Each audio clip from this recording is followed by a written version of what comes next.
You see it everywhere nowadays. How to get into flow and get more done, flow hacks for maximum productivity, 10x your output with flow states. See, the other day I was on the phone with Stephen Kotler, the author who brought the word flow into the mainstream and spent 15 years researching altered states of consciousness, flow, and the neuroscience of flow. We were recounting old times and book launches we did together when he mentioned his frustration that the work he dedicated decades to is now being co opted by people who don't fully understand it, who are repackaging it into productivity hacks by hustlers who don't even know what flow actually is and are actually leading people to burnout.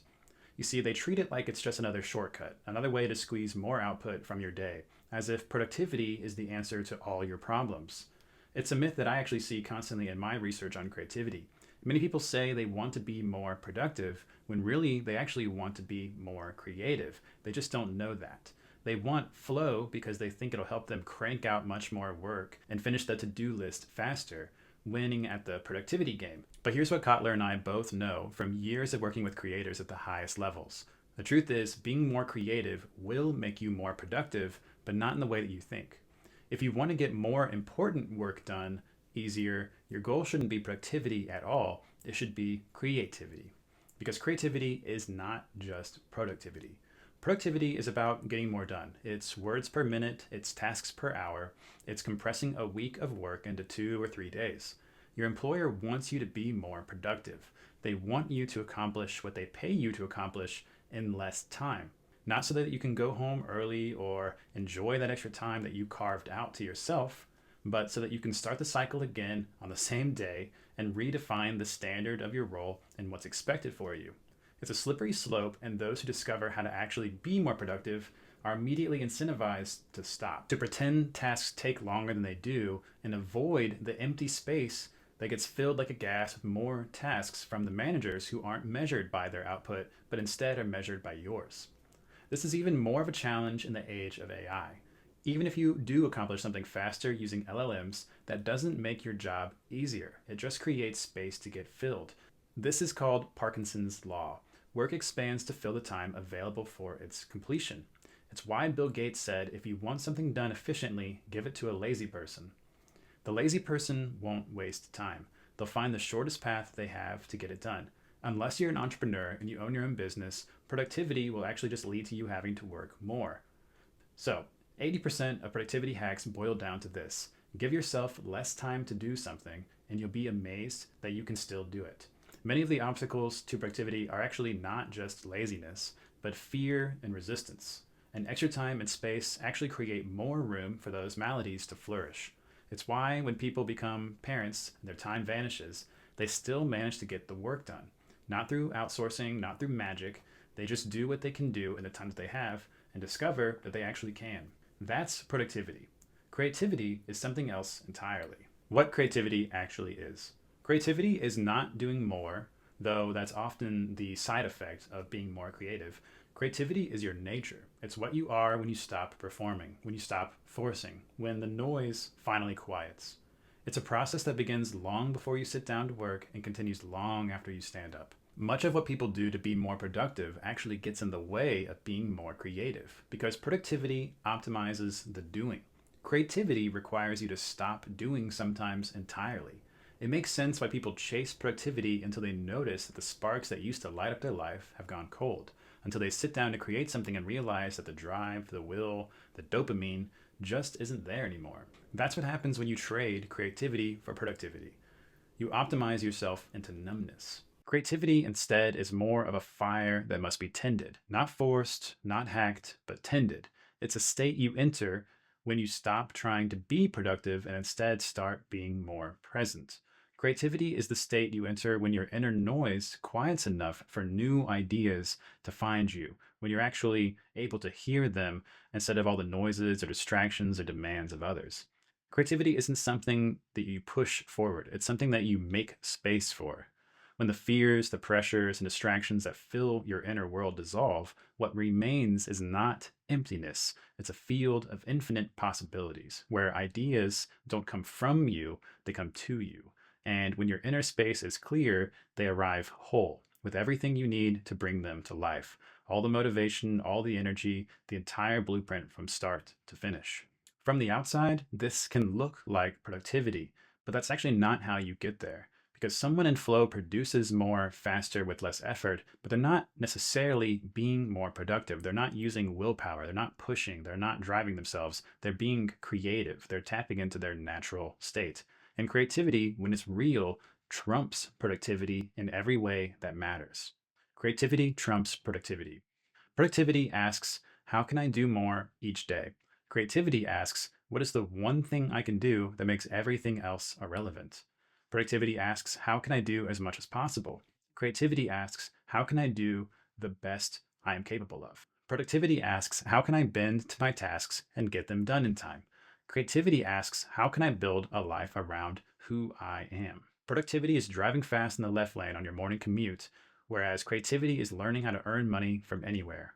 Productivity is going faster. Creativity is learning how to fly. Creativity isn't just a nice to have. It's not wearing brighter colors or being a little quirky. It's the differentiator. It's freedom. It's epiphanies. It's the ideas that change everything that actually don't take that long to execute. The people who are the most creative, you often won't even know that they exist. They're doing what they desire most without permission. They're where they want to be when they want to be there. You may stumble upon them, but they'll only ever be where they choose to be. In a world where everyone is optimizing, automating, batching, scheduling, and 10xing, productivity has become a commodity. Anyone can be productive. AI can be productive. Templates can be productive. But creativity, that can't be automated. It can't be commoditized. It can't be replaced. Creativity is the single force that lifts you out of the race entirely. Productivity makes you better at running in circles. Creativity shows you there was never a circle at all. How to actually be more creative.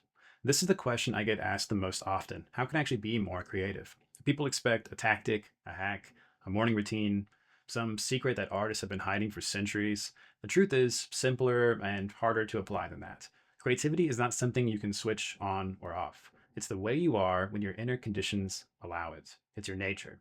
It's not about what's around you, the tools you have. It's about what's going on within you. And your inner state changes the moment that you understand this.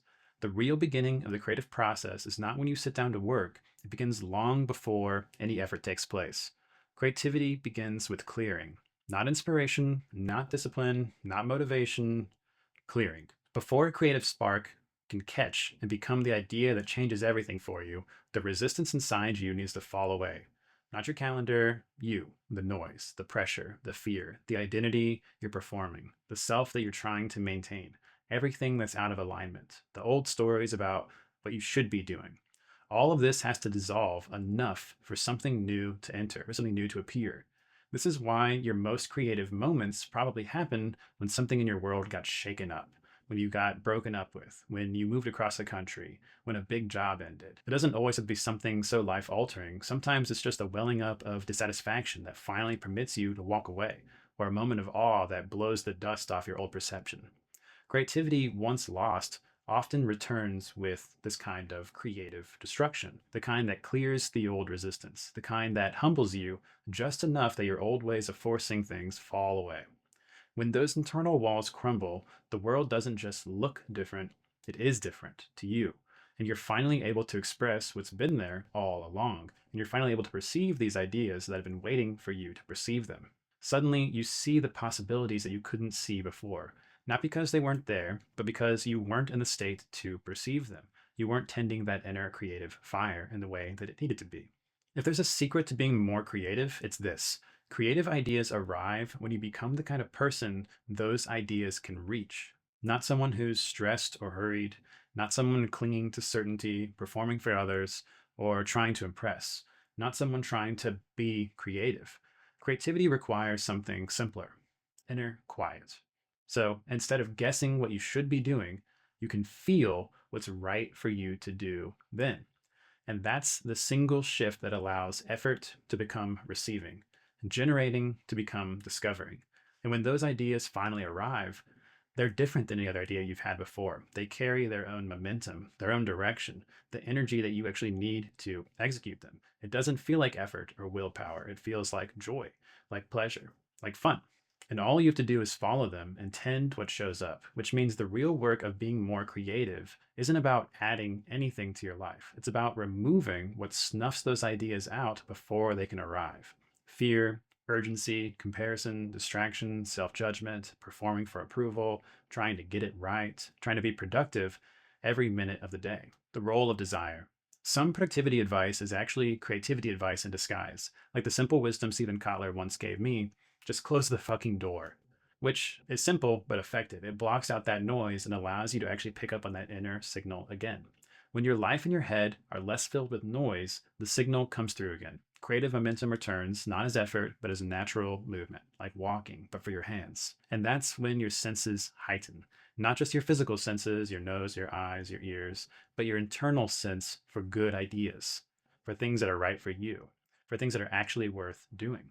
Many people seeking productivity advice are actually looking for ways to trick themselves into doing work that they don't want to do.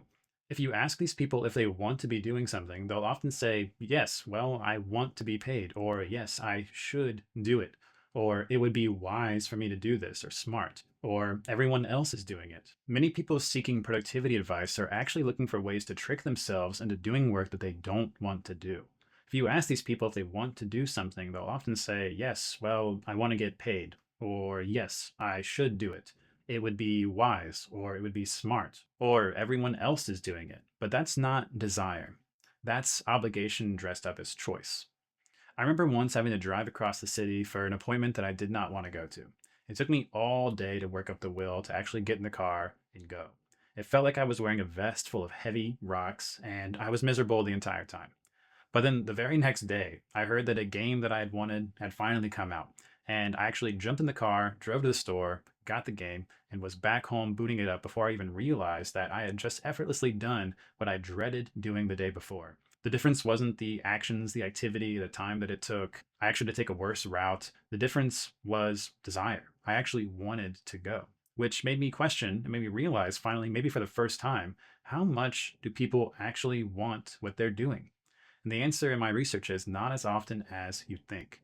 Most of the time, people are just convincing themselves that they should. Their lives are filled with shoulds, and they can spend their whole lives on shoulds, and then wonder why they actually have no energy left for what they actually want. Until eventually, they don't desire anything at all, or they tell themselves it's wrong to desire, it's irresponsible or selfish or kiddish even. But when you build up your life around a desire, when you learn to pick up that signal and trust it, you get better at following it. You get better at interpreting it.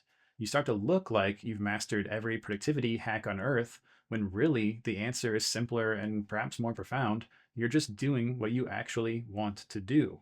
And suddenly your mind, your emotions, and your body are in alignment about that. Flow becomes easy. Productivity becomes effortless. You're able to finally clear that noise, and those ideas that were always there suddenly appear. You just finally have the inner space to recognize them. Small thoughts that once slipped through the cracks now catch your attention. A sentence forms with a little more clarity. A feeling asks to be explored. A possibility that felt impossible last week now feels interesting. Creativity begins when these subtle openings, these quiet moments when you feel drawn towards something without needing to explain why. People who consistently create meaningful work rarely do it through force. They build a relationship with the part of themselves that senses what wants to come next. They learn to interpret and trust those small signals, the ones that rise when they're calm enough to feel them. When resistance appears, they keep moving anyways, not out of discipline or not out of willpower, but because they've learned that most resistance is just the last bit of friction before clarity arrives.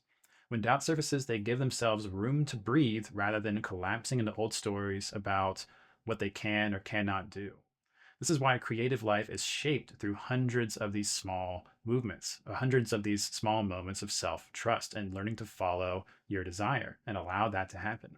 It happens through continuous attention to what makes you feel alive.